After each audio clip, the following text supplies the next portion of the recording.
So I'm Ritika Israni, and I recently finished my MBA from University of Bath in England in December of 2018. I was also the AMBA Student of the Year, which is why I've been given an opportunity to come to this platform at the conference and speak about, the importance of having female applicants on MBAs and how going forward universities need to maintain a gender balance. Even today we're living in a very patriarchal society. Today I'm handling strategy and business development for my family business, which is an infrastructure company based in India, and also business development for our trading company, which is based in the Middle East. My final goal is to eventually set up an NGO targeted towards women empowerment. It's something I've personally been a victim of, having growing up in New Delhi and New York, in both the places all the way from Wall Street to the capital of India and New Delhi. I've severely thought that, at times my opinion's not been taken seriously. I've not been respected very well. I've been told that you're a woman, you shouldn't sit in on this meeting. You're a woman, you're not going to be paid as much for this. You're a woman, so your opinion doesn't count. Which is why I sort of reached a point in my career where I thought I need to step away, go for an MBA and figure out, what my real purpose is. How can I add value? How can I make a real difference? And, today I feel very confident to say that I think women have a lot to offer. There's many studies, many evidences that women have higher emotional intelligence. They handle crisis situations much better than men. They have the ability to create, transform, and nurture, which is very, very massive. On different projects that I've worked, I've noticed in the more male-dominated groups, of course, we've delivered a decent product, but it's been very cash-driven, it's been very financial, it's been very analytical, it's been very like KPIs. But when I worked on teams with women, we have delivered something which is very creative, which is very empathetic, and considering where the society is moving and how disruption's taking over, it is very important to have that fresh perspective that women are able to offer and deliver. So I think universities need to recognize that and create more ways of encouraging women to come on board. I was awarded the Women in Business Scholarship, which was the pulling factor for me. I was fortunate to be in a university which is 53% women, but when I went to other European schools for case competitions and other opportunities, I realized it was a very alpha-dominated environment. When I went up on stage one day, I overheard somebody saying, "You're a girl, what do you know about blockchain? What do you know about AI? But hey, I'm studying the same stuff that you have. I have the same amount of experience that you have. So how is it that I cannot make a difference?" So I think it's important to realize that women have a lot to offer. Some of them just need the resources and the platform to make it happen.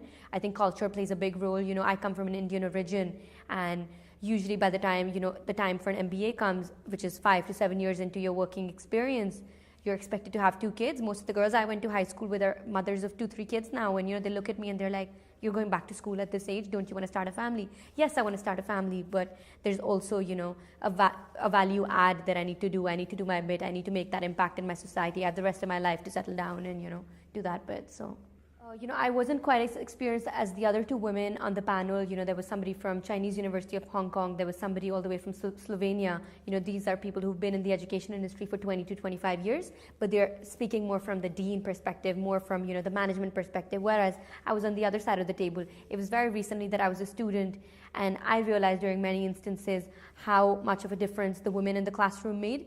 So I was just discussing my personal experiences of how women can contribute and how women make a difference.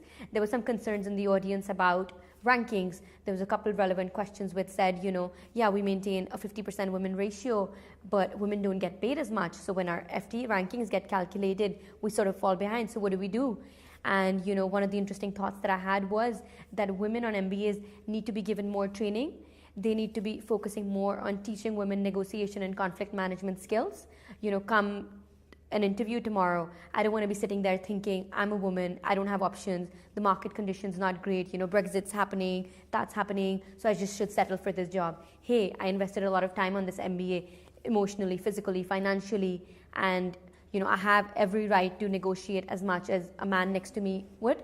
And I think women need to be taught that. There need to be more classes on teaching women how to be better at networking. We do a lot of different master classes on the MBA, but maybe some women-focused networking classes, because today women from many cultures, specifically Asia, they feel sort of intimidated when they walk into a room and, it's time to introduce yourselves, because at the end of the day, networking is very essential. I always say your network is your net worth. And some women just don't have the skills to make this happen because they come from backgrounds where they haven't been taught that. In some cultures, it's not even okay for a woman to shake hands. So I think there needs to be more focus on that. There needs to be more women-led clubs on, MBA campuses where, you're doing fireside chats. We went off to Silicon Valley. I met some really, really successful women on very high level positions, and I sort of looked up to them, and I'm like, if they can do it, why can't I? So as a woman, that gave me the motivation and the confidence to be able to aspire and walk towards my dream, really. Correct. I think this has definitely served as a stepping stone between where I am and where I wish to go. It has served as a great platform to network, considering that the AMBA community is massive. We have more than 250 schools today associated with AMBA, and it's only growing with 9 more coming up in September. It's giving me access to a huge network of people who I really need to know and network with in order to, make my NGO prosper, in order to expand my infrastructure company that I'm currently working on. It's the testimony is also great. It's giving me an opportunity to give back in many ways. Ever since February, I've been invited to many universities, both in India and the US, where I've been mentoring young students. These are 18 and 19-year-olds, who are working on startups. They're just sort of stuck somewhere where, they're still trying to modify their value proposition, or they're just trying to get connected to angel investors, or they don't feel very confident. And, the testimony that AMBA has given me is helping me make their product or their sort of journey better. And that's very fulfilling personally, because, I was in their shoes not too long ago, and I didn't have such a mentor, I didn't have such a resource, and I know how incredibly useful and supportive that can be. And it's helping me come to conferences like these. Like what a great time in Istanbul. Some of the finest speakers today. We had Jitinder from the West Coast, and I was absolutely blown away by the 6 rules that he shared. If I wasn't a student of the year, I definitely wouldn't have had the opportunity to come to something like this. This is more centered towards deans and academics and sort of people in the administration of AMBA accredited universities. I'm hoping to attend the AMBA Connect event coming up in Paris as well. And over the next year, I was having a chat with Andrew earlier today about how, as an ambassador, I can continue to make a difference while the next few months go on. And he said that AMBA wants to increase their presence in India, and they have a few plans in the growth trajectory for AMBA, and I'm hoping to support that. It's a very good feeling to give back to the community that has given you a lot. And simply, I mean, it's been phenomenal. It's only been 4 months, but there's so much that's already come out of it that I'm actually looking forward to the next 9 months until the next student of the year comes around in 2020, really. And I'm really, really grateful to AMBA for all the opportunities and the respect and the sort of validation that they've given me. It's a very, very special feeling, as a 28-year-old, to be recognized globally. I've had people at the conference coming up to me and sort of introducing themselves, and I'm just like, all right, But it's indeed very special, and it's an amazing tool. I really, really encourage universities across the globe who are AMBA accredited to make sure that they nominate their brightest students. Whether you win or not, there's a lot that you're going to learn along the way. So I think deans and academic directors should take more initiative to ensure. I'm also increasing what I can do in my capacity. I've been encouraging a lot of students at the Indian universities that I'm mentoring at, and also from my undergraduate university in the US, to encourage students to become AMBA members, because there's a lot of people who are aware of it and they are capitalizing on what AMBA offers, but there's still many who are like, oh, we can become a member for free. Hey, what kind of benefits do we get? I'm encouraging them to read magazines like The Ambition. I am encouraging them to sign up for local events, go out to Birmingham, go out to Manchester, see what's happening in the AMBA community around you, because come the end of the MBA, you might be struggling that we don't know enough people. Where do we reach out for jobs? Where do we but it's a very useful tool, and as MBAs you're getting access to it. So I would really encourage you to make the most of what AMBA is giving you, and see how you can leverage on what AMBA really has to offer. I think it's very challenging. It's very easy for us to say that there should be female diversity, but there's only so much business schools can do. There's still many sort of industries and fields where women don't have as much of a chance. Like I mentioned, I had my first internship with Deutsche Bank all the way on Wall Street, and in a 54-floor building. I just walked in one day, and there's mostly men around me, and women don't often, in middle management, yeah, it's fairly easy for women to make a difference, but going up all the way, leaders don't always get the opportunity. But I think as we're moving forward, business schools are recognizing how important it is. I think there's also been a lot of validation from women over the last decade about what they're able to contribute. And I think as business leaders and big corporates, they're recognizing that and realizing that women do have a lot to offer besides, cooking a nice meal in the kitchen or, being a mother, really. And going forward, I think that there's a lot of potential. There is a lot of scope. There is numerous, organizations like the Seaman and many others which are supporting women to make their way up, to, associate themselves with leaders, to find ways, little buddy programs where, you can reach out to somebody within your industry, find a way to make what you're trying to make happen. And I think there's a lot out there already, and there's a lot more in the pipeline. But it's just about sort of being engaged and active as a woman. If you really want to make that happen, it takes 1 second really to get lazy or to feel demotivated or to have someone tell you you're a woman, why are you even trying? But there's a lot of positive out there as well. So I think it's important to be optimistic and see what's happening to ensure, women can also benefit and ensure that, they also have equal opportunity to become leaders as we move forward into the next decade. Yeah, I think it's an absolute shame that there's still a gap between pay, because women are delivering as much as men are. There might be times where women might request for flexible or remote working and things like that. But when you look at the end product, women are hard workers, women are great team players, women have high emotional intelligence, women handle crisis situations very well, they're empathetic, they really know how to, think out of the box. Most women bring a very creative element.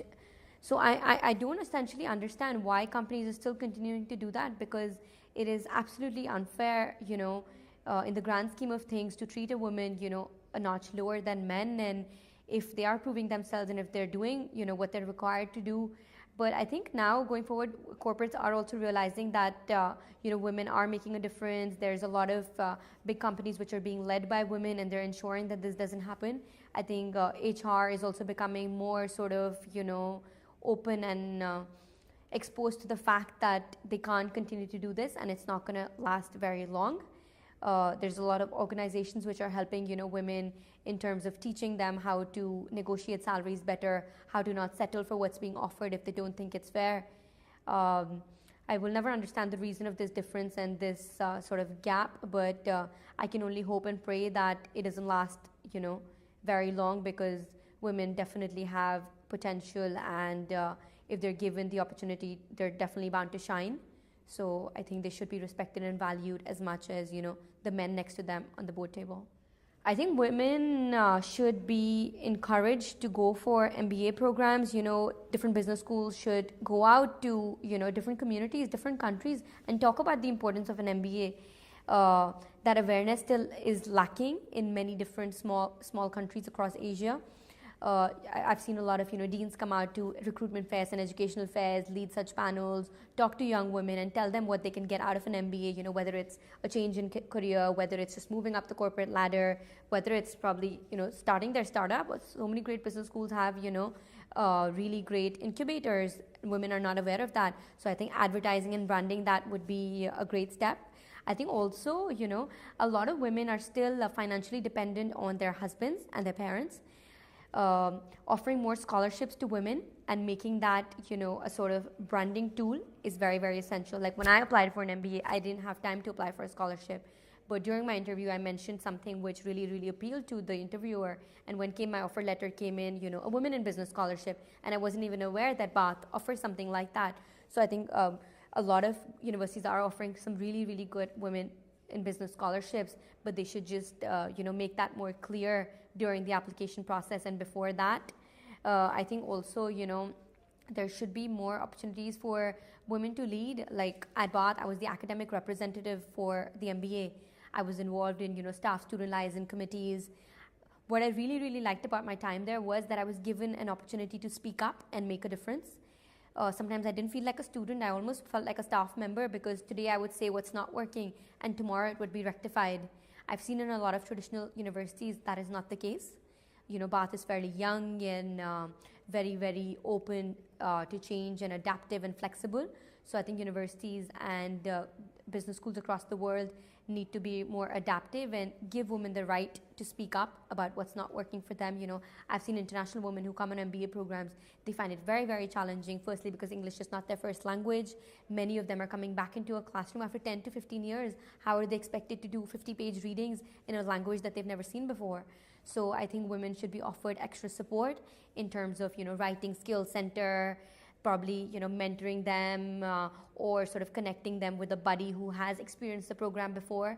Today at the AMBA Global Conference in Istanbul, we have some great companies which are offering additional support for students. I was not aware of these companies before. During my MBA, I could have, really used one of these. So it's nice to see how, these companies are supporting and helping students who might be, a step behind or could use that extra help.